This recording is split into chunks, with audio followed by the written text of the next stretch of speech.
Faut-il que tu prennes un petit déjeuner pour mincir, pour maigrir? On voit ça dans un instant. Avant toute chose, bienvenue à toi soldat dans cette vidéo. Ici Al, assieds-toi, relaxe-toi. Comme tu sais, dans le monde de la minceur, il y a plein d'informations qui se racontent, il y a tout qui se contredit, on entend tout et son contraire. Et lorsque c'est le bordel comme ça, il faut revenir aux bases. Et moi, c'est ce que j'ai fait à une époque.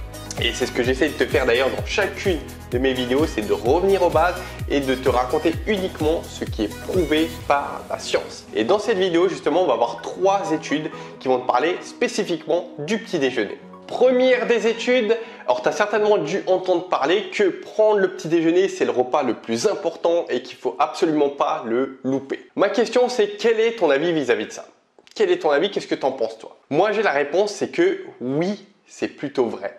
Pourquoi? Parce que c'est logique. Dans la mesure où tu vas démarrer une journée, c'est-à-dire que tu vas commencer des activités intellectuelles, physiques, tu as besoin de calories pour faire ces choses-là. Le meilleur exemple, c'est si tu allais dans une mine avec une pioche en train de creuser.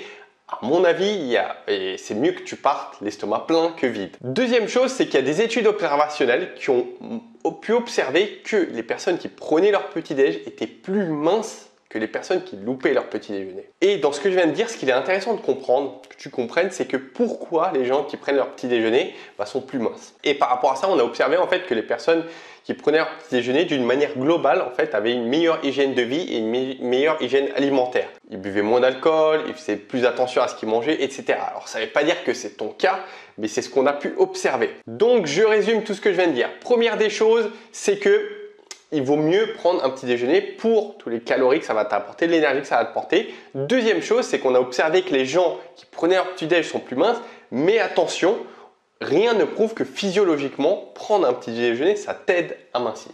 Seconde des études, tu as certainement dû entendre parler que louper ton petit déjeuner, ça allait te faire manger plus derrière. Et tu as certainement entendu également que louper un repas d'une manière globale, ça allait freiner notre corps à perdre du poids. Qu'est-ce qu'il en est? Quel est ton avis dessus? Je te pose la question, moi j'ai la réponse juste devant les yeux, c'est que oui, c'est vrai en partie. Déjà, dans un premier temps, parce que c'est logique, si tu ne manges pas ton petit déjeuner, forcément, tu vas manger plus à midi, le soir, ou tu vas grignoter. Ça, c'est sûr. Seconde chose, est-ce que le fait de louper un repas, et plus particulièrement ton petit déjeuner, est-ce que ça va freiner ton corps à perdre du poids? Et il y a des études qui ont été menées à ce sujet qui sont très intéressantes, dont l'une que je t'ai prise sur 309 personnes, hommes et femmes. L'un des groupes, on leur a donné un petit déj à manger et l'autre, pas de petit déj. Mais au final, ils ont pris le même nombre de calories durant la journée. Et à la fin de l'étude, ils sont montés sur la balance et aucune différence de perte de poids entre les deux.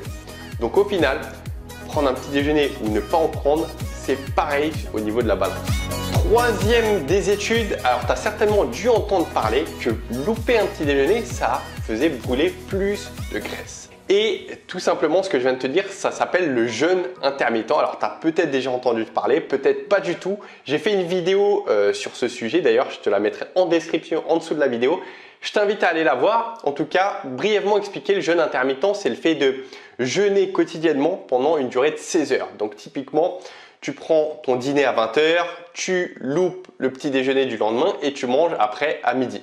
Et en fait, les études par rapport au fait de louper son petit déjeuner de la sorte, elles sont unanimes, et d'ailleurs je vais te mettre les études, c'est que ça va activer dans ton corps des hormones brûle-graisse, donc c'est une option intéressante pour perdre du poids. Et là tu te poses la question, mais qu'est-ce qu'il me raconte celui-là? Un coup, il me dit que prendre un petit déjeuner ou le louper, c'est strictement la même chose. Et maintenant, je viens de te dire que louper ton petit déjeuner, ça va activer des hormones brûle-graisse. Et en fait, ce que je suis en train de te faire, c'est que je te balade un peu, mais c'est volontaire dans la mesure où je te dis ça parce que je veux que lorsque tu reçois une information de moi, de quelqu'un sur Internet ou de peu importe qui, que tu aies une vision globale et une vision du contexte de l'information que tu viens de recevoir. C'est comme d'ailleurs j'ai fait une vidéo il y a quelques mois de cela sur ma transformation en 2 mois et je me suis pris plein d'insultes sauf que les gens n'avaient pas une vision globale, n'avaient pas une vision de contexte de l'information que j'ai donnée dans cette vidéo. Maintenant, résumons, récapitulons et concluons sur cette partie de petit déjeuner. Dans un premier temps, je t'invite à noter d'ailleurs tout ce que je vais dire. On a observé que les personnes qui prenaient un petit déj étaient des personnes plus minces. On a également vu dans un second temps que le fait de louper ton petit déjeuner, ça allait activer naturellement dans ton corps des hormones brûle-graisse. Alors ça, petite parenthèse, c'est que ça, c'est efficace beaucoup chez certaines personnes et moins chez d'autres. Et on a vu également que à calories égales, prendre ton petit déjeuner ou ne pas le prendre, c'était strictement la même chose. Seconde chose qui est là importante de savoir, c'est que louper son petit déjeuner, c'est pas donné à tout le monde. Moi par exemple, c'est un truc que je voulais faire à un moment. Je me suis dit, si je loupais le petit déjeuner, je voulais le faire d'un point de vue purement pratique, parce que moi, le matin, en ce moment, je mange des œufs. Donc, il fallait que je sorte la poêle, les œufs, l'huile, il fallait que je fasse la vaisselle. Et c'est vraiment galère. Et je voulais le faire, mais quand j'ai commencé à vouloir le faire, moi, je suis une personne qui mange relativement beaucoup. Et il fallait vraiment que je me botte le cul pour le faire et j'avais vraiment pas envie de commencer cette habitude puisque c'était vraiment chiant à mettre en place. Donc voilà, c'est pas donné à tout le monde. Peut-être que toi, tu as l'habitude de manger, ça fait 20 ans que tu manges ton petit déjeuner et que je sais pas, que tu te lèves très tôt le matin et que tu as besoin de manger, que tu fais un travail physique. Donc voilà, c'est pas donné à tout le monde. Troisième chose à savoir, c'est que louper ton petit déjeuner, ça ne te garantit pas de perdre du poids parce que ça ne veut pas dire que si tu loupes ton petit déjeuner, tu vas manger moins durant la journée et ça ne veut pas dire que tu vas manger mieux durant ta journée. D'ailleurs, justement, c'est la porte ouverte à tous les excès parce que quand on se dit qu'on a loupé le petit déjeuner, là on se dit voilà, je peux me lâcher sur ça, je peux me faire un extra et justement c'est la porte ouverte vers tous les excès. Donc que conclure, c'est que prendre ton petit déjeuner ou ne pas le prendre, il n'y a pas vraiment de différence. C'est comme tu le sens et c'est comme tu le sens dans ton habitude de vie par rapport à ton planning, par rapport à tes envies, etc. Donc, c'est ce que je t'invite à suivre. C'est fait comme tu le sens. Il n'y a pas de différence. C'est pas ça qui va faire une différence dans ta perte de poids ou non. Fais par rapport à tes habitudes pour que tu aimes pratiquer, pour que ta perte de poids soit une phase agréable à réaliser. D'ailleurs, dans mon programme Oser manger, moi justement je donne des menus matin, midi et soir, mais si toi par exemple tu n'as pas envie de prendre le petit déjeuner, tu peux très bien omettre ce petit déj et remplacer le petit déj, le mettre à un autre moment dans la journée. Tu peux combler, mais fais comme il te semble. Membre de la Team Soldat, merci à toi d'avoir assisté à cette vidéo. Je l'ai faite parce que tu me l'as demandé.